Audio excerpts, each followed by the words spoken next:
Fala pessoal, tudo bem? O conteúdo que vocês vão assistir agora é a aula introdutória do nosso curso Aprova Já. É um intensivo para passar no INSPER, dando um geral desde o começo, a primeira fase, até o final da segunda fase. E também, como um bônus, o processo de bolsa. Espero que gostem da aula. Vamos deixar na descrição o link do grupo do WhatsApp para quem quer pegar no lançamento do curso. E a gente vai oferecer ali um desconto de 40% para quem quiser entrar nesse grupo e pegar logo no lançamento do curso. É limitado, vamos lançar nas próximas semanas e vamos lançando as atualizações lá no grupo do WhatsApp. Lembrando, para quem quiser entrar no curso, terá também um grupo no WhatsApp somente para suporte, ajudando as pessoas a realizarem as provas antigas, ajudando o pessoal da segunda fase, realizando simulados de primeira e segunda fase. E é isso. Valeu, pessoal. Fique com conteúdo, deixa um feedback aí no comentário e deixa um curtir para ajudar no alcance. Valeu. Fala galera, tudo bom? Sejam bem-vindos aí ao nosso curso. Primeiramente, a gente vai dar um overview aqui de como é o vestibular, as principais dicas, o que que você deve focar mais, o que que você deve estudar mais. Falar aqui um pouco da primeira fase e também da segunda fase. Mas antes, só me apresentar aqui. Meu nome é Lucas, tenho 19 anos, faço economia no INSPER, né? Sou aluno bolsista.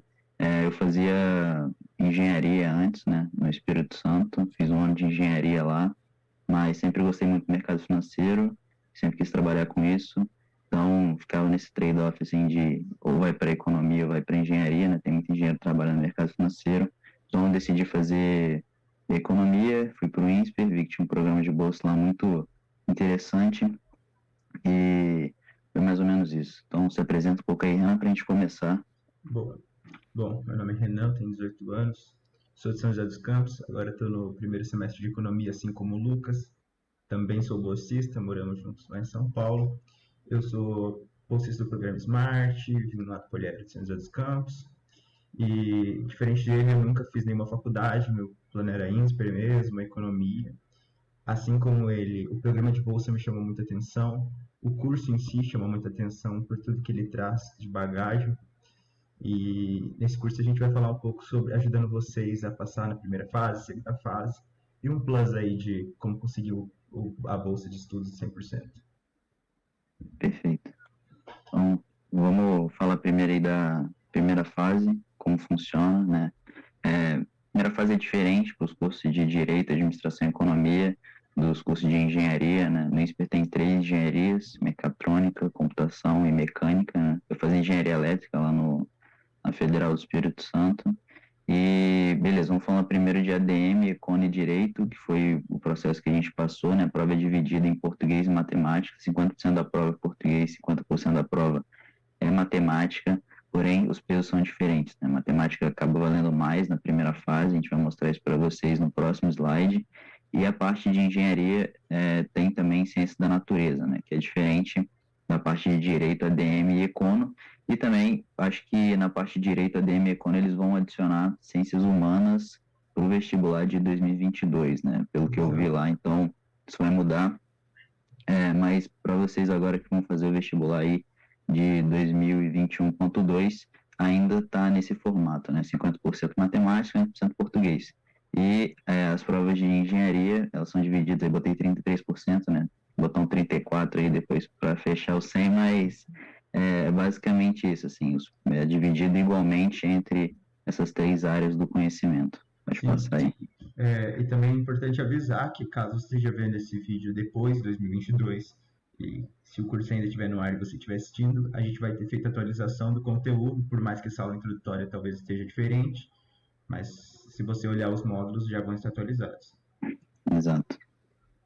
Beleza, então a gente consegue ver aqui o que, que eles avaliam, né? São 30 questões de linguagens e também 30 questões de matemática. O vestibular online, às vezes, ele pede para você responder a questão oralmente, assim, o que, que você pensou na hora de fazer essa questão, principalmente matemática. Você fez lá a conta e tudo mais, para ele saber se você está chutando ou se você realmente entendeu o conteúdo. E depois, né, falando até um pouco mais para frente, assim, você vai ter provavelmente uma entrevista, né, que eles vão verificar seus conhecimentos em matemática básica, assim, fazer algumas perguntas para você, ver se você realmente sabe, ou se você tentou burlar aí o sistema, né? Mas é basicamente isso, são 30 questões de cada área do conhecimento, vestibular online que a gente fez, né? Não cheguei a fazer o presencial. Eu acho que o grande desafio, assim, é realmente a parte da matemática, fazer algumas contas, fazer no mouse e tudo mais, é bem difícil. Então, se você tiver uma mesa digitalizadora, isso provavelmente vai te ajudar bastante. Eu usei e, assim, salvou muito, salvou muito. Faz realmente muita diferença de fazer todas as contas com o mouse e é péssimo, né? Você já tentou brincar no Paint e fazer alguma conta no Paint, sabe que, pô, é bem desafiador. A prova de ciência da natureza a gente não chegou a fazer, mas eu acredito ser dividida aí nas áreas de ciência da natureza, né? Física, química e também biologia. Não sei se tem biologia para engenharia, você sabe, Renan? Não, Eu realmente não acredito que não, acredito que não. acredito que não. Não sei, vou até ver isso. A gente pode, nas próximas aulas, atualizar isso para vocês. Mas, no geral, é isso. São mais 30 questões. E para quem vai fazer ciência da natureza também, é um horário diferente, né? Faz a prova de linguagem e matemática de manhã e a prova de ciência da natureza de tarde. Isso Exato. tudo no mesmo dia. E para quem for fazer a prova só de linguagens e matemática, a gente fez de tarde a prova, né? Então, mas vocês vão receber direitinho lá o horário e tudo mais. Então, mais de boa. Beleza, aí como eu falei, os pesos são diferentes, né, para cada área do conhecimento. Matemática vale 70% da nota. Então, acho que uma dica crucial, assim, é você focar mais em matemática. Se você quiser passar, assim, principalmente com a colocação boa, eles têm meio que um TRI próprio, né, a nota varia aí de 200 a 1.000, só que é bem comum você ficar aí na faixa dos 600, 500 e pouco, tudo mais. Sim. Então, não se assustem, assim, quando vir o resultado, você fala, putz, tirei 650, 650, você tá muito bem, assim, Tá então muito bem mesmo. você não tá ruim, não. Então, é mais ou menos isso, então foquem bastante em matemática, que é o maior peso. Linguagem também é importante, é bom você mandar bem em tudo, mas se for para gastar mais tempo, gaste mais tempo nas questões de matemática, né? Uma coisa ruim que aconteceu no nosso vestibular é que tinha um tempo mínimo para as questões, né? Era acho que de 2 minutos para cada questão. Isso. Então a gente fazia uma questão de linguagem assim, às vezes muito rápido e não conseguia pular a questão porque tinha um tempo mínimo para a questão, né? E também uma peculiaridade, né, desse sistema online é que se você pular a questão, né, você passar, você não consegue voltar nela. Então, Sim. às vezes uma questão de matemática, ali, que você sabe o conteúdo e tudo mais, vai demorar muito na questão. Dependendo, né, se você estiver meio apertado assim no tempo, vale a pena chutar ela e pular para as próximas para ver se você consegue uma questão mais fácil, mais rápida de ser resolvida, do que você gastar ali, putz, 10 minutos, porque se você pular, você não vai ter como voltar, né? Então, não tem muito esse ego, assim, de tipo, putz, eu sei fazer e tudo mais, mas vai demorar muito tempo. Então, cara, vai, pula e parte para a próxima, assim, senão seu tempo realmente vai ficar apertado. E o foco mesmo é na parte de matemática, né? Até porque também uma coisa que é importante porque por ter esse tempo mínimo para cada questão, o tempo máximo de prova completa já não é tão distante assim. Mesmo que você termine todas as questões com um tempo mínimo, vai ficar apertado. Então, se você vê que é uma questão de matemática que você já não tem muita facilidade, você vê que vai demorar muito tempo, é como o Lucas disse, não vale a pena. Você vai estar perdendo tempo e rendimento em outras questões. Exato. E agora falando um pouco da prova para quem vai fazer engenharia, né? Os pesos são todos iguais, é um terço para cada coisa. Então não tem muita essa distinção, assim, de foca mais em um, foca mais em outro. Acho que tem que mandar bem em tudo no geral.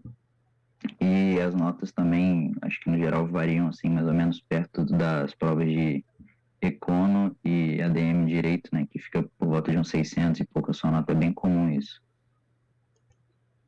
Ok, agora eu vou falar um pouco da segunda fase. A segunda fase normalmente é dada como se fosse a terceira, porque a gente tem entre aspas, segunda fase, que é a etapa de validação, assim como o Lucas disse.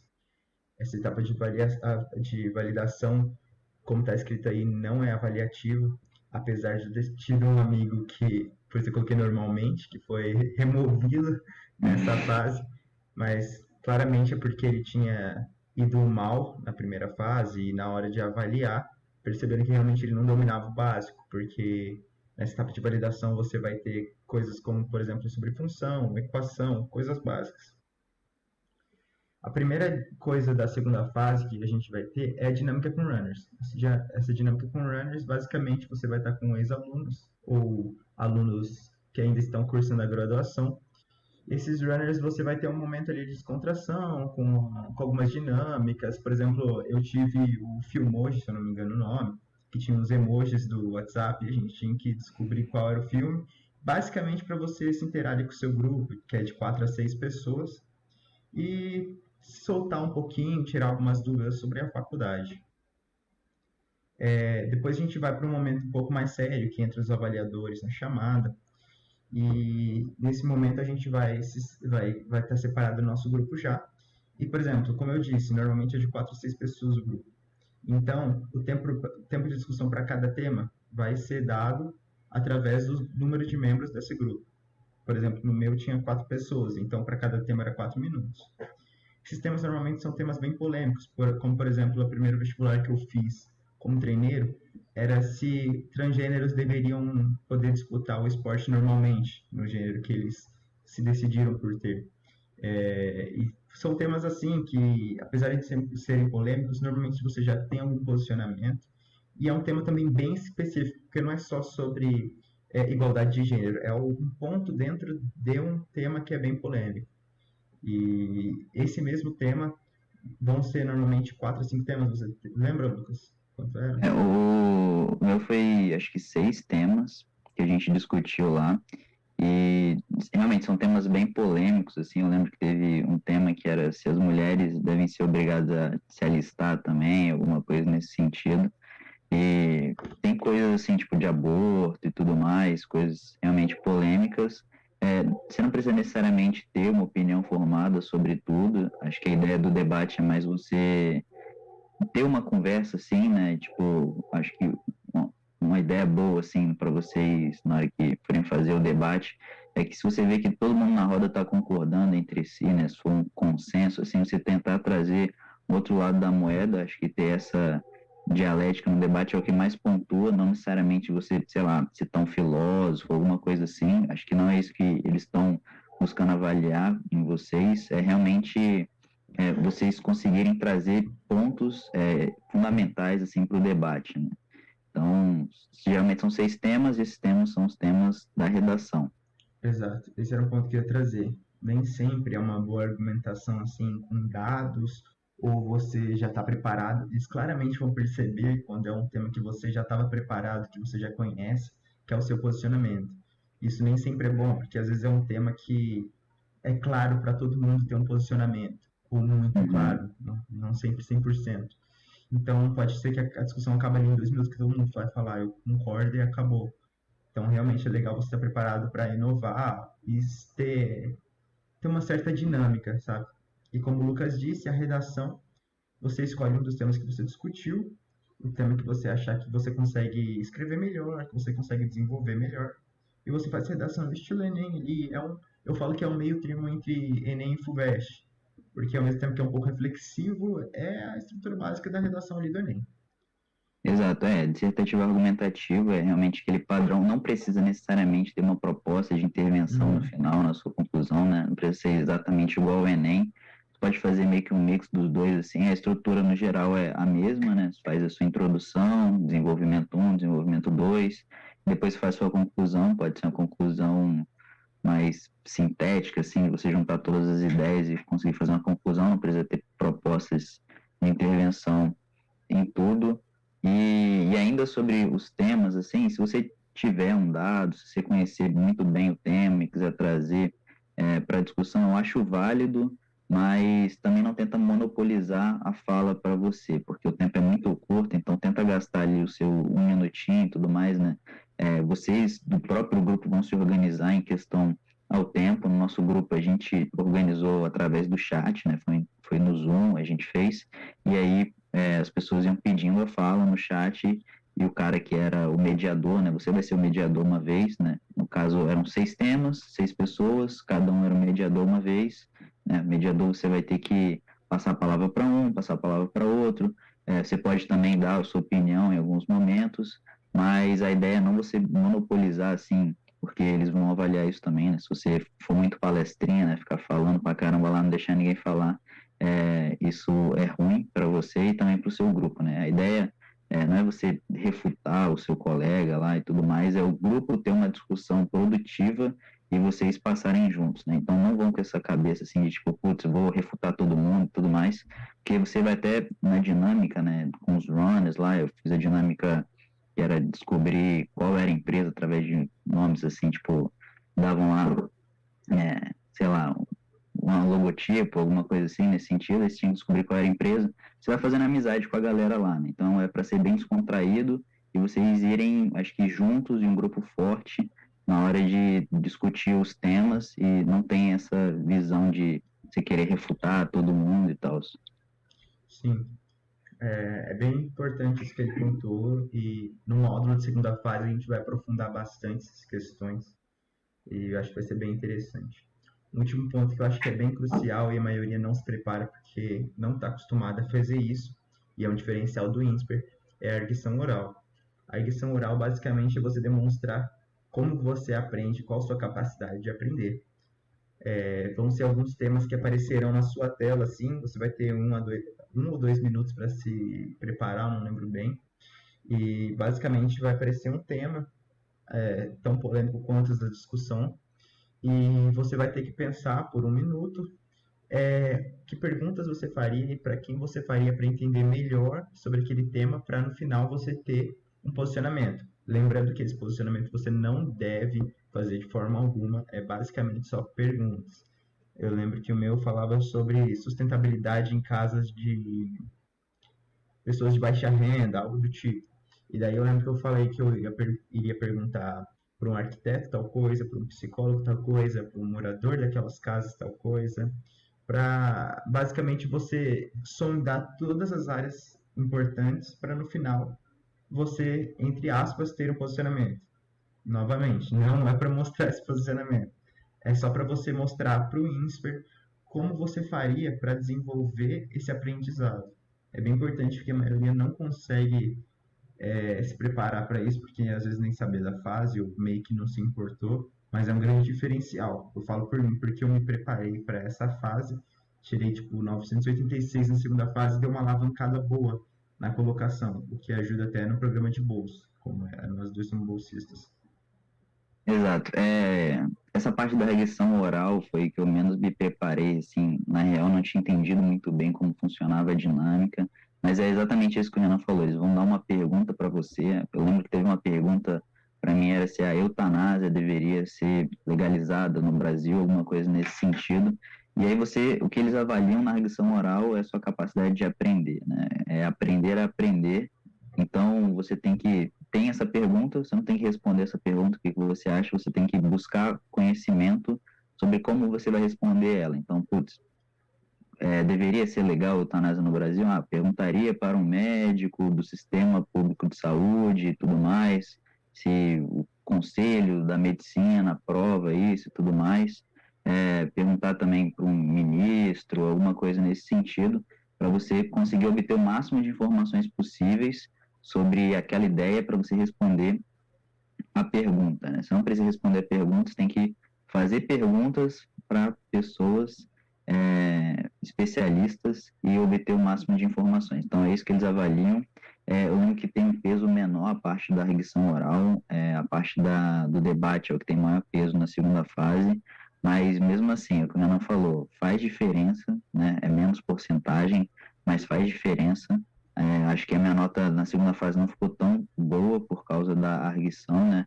Consegui passar bem até, minha primeira fase foi boa, mas a segunda fase, acho que a arguição acabou me colocando um pouco para trás, assim, então deveria ter focado mais nisso.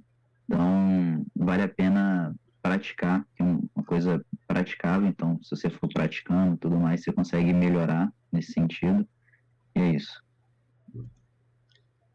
Aí está o tempo de avaliação de cada coisa, desafio de design, que é a dinâmica com os runners, a dinâmica em grupo.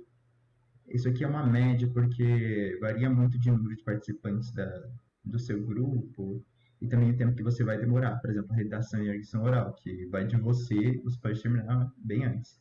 Redação 1 hora e meia, a arguição oral 30 minutos.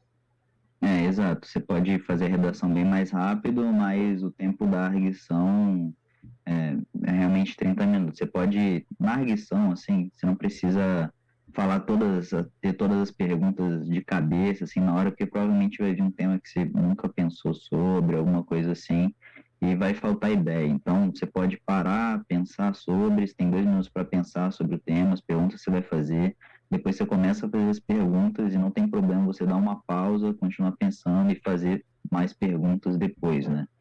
Então, acho que é uma dica relevante. A dinâmica em grupo, como a Renan falou, varia o tempo, né? Porque o grupo dele teve menos candidatos, o meu teve 6, então a gente acabou ficando um tempo a mais lá. E a parte do design, tentem participar bem, assim, né? Que é a dinâmica com os runners, conversar, fazer perguntas sobre o INSPE, fazer perguntas sobre o curso também, porque provavelmente vai ter gente de diversos cursos lá, engenharia, galera de ADM, econ, então faça perguntas, tenta conhecer bem os participantes lá do seu grupo, que você vai com esse mesmo grupo para o debate, né? Então, a dinâmica em grupo é o debate, né? Então, você tem que estar, acho que, bem aquecido lá com a galera e tudo mais, já ter feito uma amizade, assim, né? Bem importante isso. Apesar do desafio de design não ser avaliativo, eu acho que é um momento crucial. Eu usei isso muito ao meu favor no final do ano passado, começo desse ano, né? Porque eu fiz de treineiro no meio do ano de 2020 e eu percebi o quanto me fez falta não criar aliados nesse desafio de design, porque as pessoas que estão ali, se você tiver um bom entrosamento, vai conseguir todo mundo a aprovação. E é bem interessante você conversar, entender o feeling de cada um. Eu lembro que no meu grupo, na segunda fase, tinha uma pessoa que era bem quietinha, então a gente combinou, cara, alguém que é quietinho, avisa que a gente vai tentar te dar um up. E é bem interessante isso que os avaliadores vão perceber que vocês estão se ajudando, que vocês já têm uma certa conexão mesmo sem se conhecer previamente. Exato, isso é muito bom mesmo. Agora vamos para o bônus. Quem não quer participar do processo de bolsa tá liberado já dessa primeira aula aqui, mas quem quiser fique com a gente. Bom, são três passos bem importantes, todos eles. É bem importante você dar o seu máximo, porque em ambos não existem critérios bem definidos, mas se você fizer bem os três, a probabilidade de você conseguir essa bolsa é bem alta. O primeiro deles é o envio de documentação. Desde o começo no processo de bolsa, se você está inscrito para o processo, você vai ter isenção no vestibular. E dentro deste vestibular, daí você, em dado momento, bem no começo, você vai ser pedido envio de documentação. Que documentação? Por exemplo, histórico do banco, vai ser pedido residência, média escolar, carta de recomendação, se você tem medalha de Olimpíada, certificado de medalha, e tudo que você tiver para tacar lá dentro, além do que eles pedem, vai ser muito interessante. Exatamente. Eles pedem bastante informação, assim, pessoal, né, dos seus pais e tudo mais, porque o processo de bolsa é por renda, então eles vão pedir lá extrato bancário, contra-cheque do seu pai, da sua mãe, tudo mais, declaração do imposto de renda, então tudo isso é bom vocês verem essas documentações o quanto antes, assim, tipo, você já sabe que vai fazer o INSPER, já olha o que você precisa levar de documentação.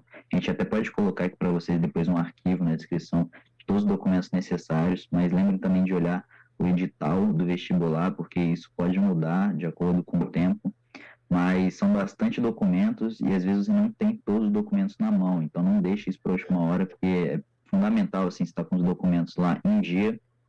Então, entregue isso tudo e também, como o Renan falou, né, essas coisas são muito bem-vindas, assim, tipo, Olimpíada, se você já fez, sei lá, um curso de inglês, um curso de Excel, alguma coisa nesse sentido, assim, coloque lá se você tiver o certificado e também você tem que contar um pouco da sua história na hora que você vai fazer a inscrição do vestibular, né, então, tenta fazer um storytelling interessante, assim, com uma cronologia boa, por que que você merece ganhar a bolsa, né, e tenta ser o máximo verdadeiro possível, assim, contar a sua história. Não tenta colocar nada, tipo, vou colocar isso que vai ser comoção, nem nada do tipo. Tenta ser verdadeiro, tenta mostrar para eles que você realmente merece aquilo, por que que você merece. Então, pensa nisso, e isso também vai ser importante na parte da entrevista, né? Agora entrando nessa questão da entrevista. as duas entrevistas são uma seguida da outra. E, como eu coloquei, são assuntos bem parecidos, porém a avaliação que vai ser feita é diferente. Na primeira, que são com os avaliadores, a gente vai usar esse mesmo storytelling aí que ele disse do não envio de documentação, que a gente escreveu brevemente a nossa história, porque tem pouco espaço.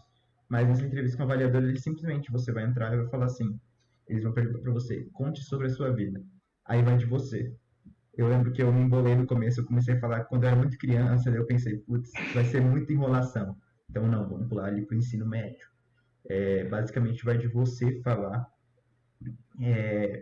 colocar a ótica que você achar melhor. É importante você pensar nisso antes, qual a ótica que você quer dar para a sua vida, para o seu ensino médio.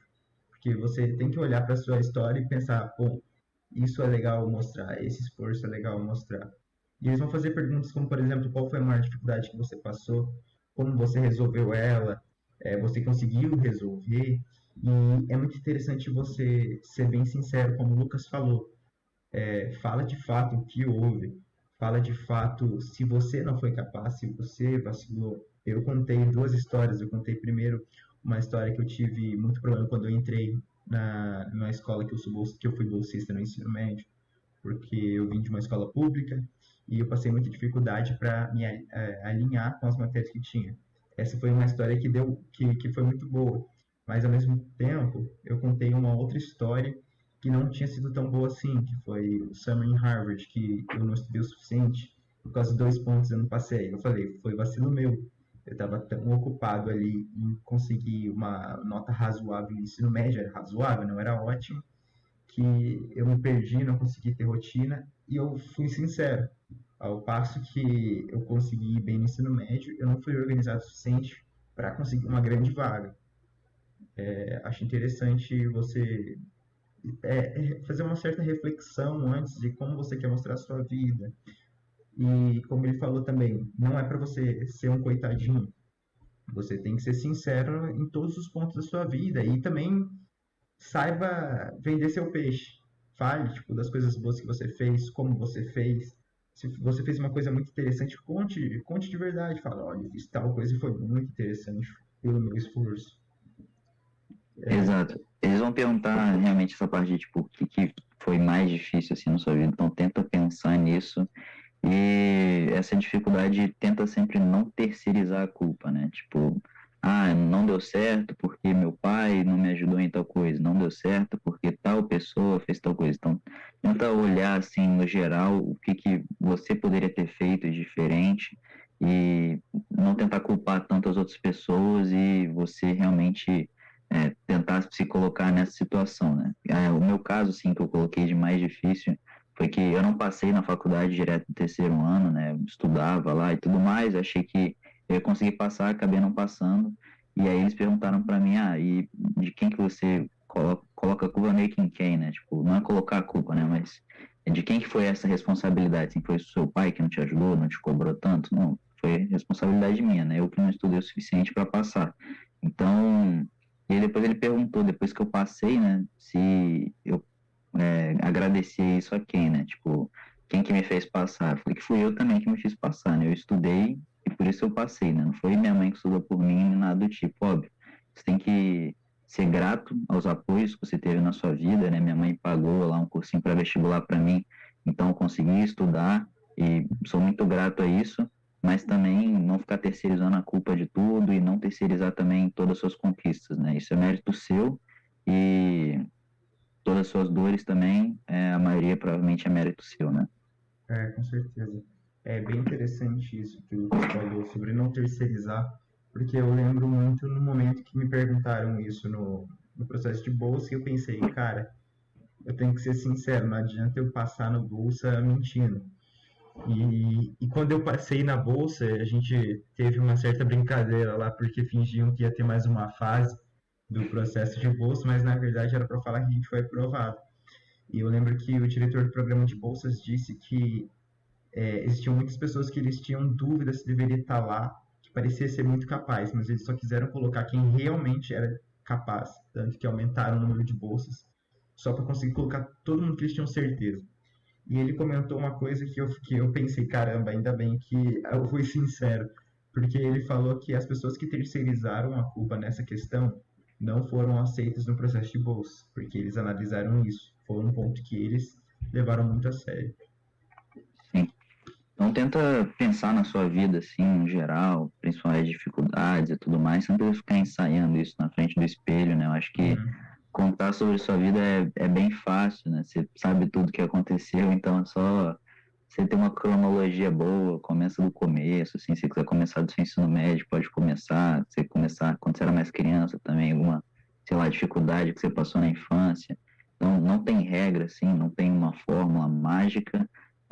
Acho que é realmente isso, você saber vender seu peixe, ter uma cronologia boa das informações e não tenta decorar um texto nem nada do tipo, né? É ser o mais natural possível e tentar ser mais uma trocação de ideia mesmo com os avaliadores lá. Eles vão fazer algumas perguntas e às vezes vão te apertar em umas perguntas e você tem que realmente pensar um pouco sobre isso, fazer uma avaliação crítica sobre a sua vida para você saber responder esse tipo de pergunta, né?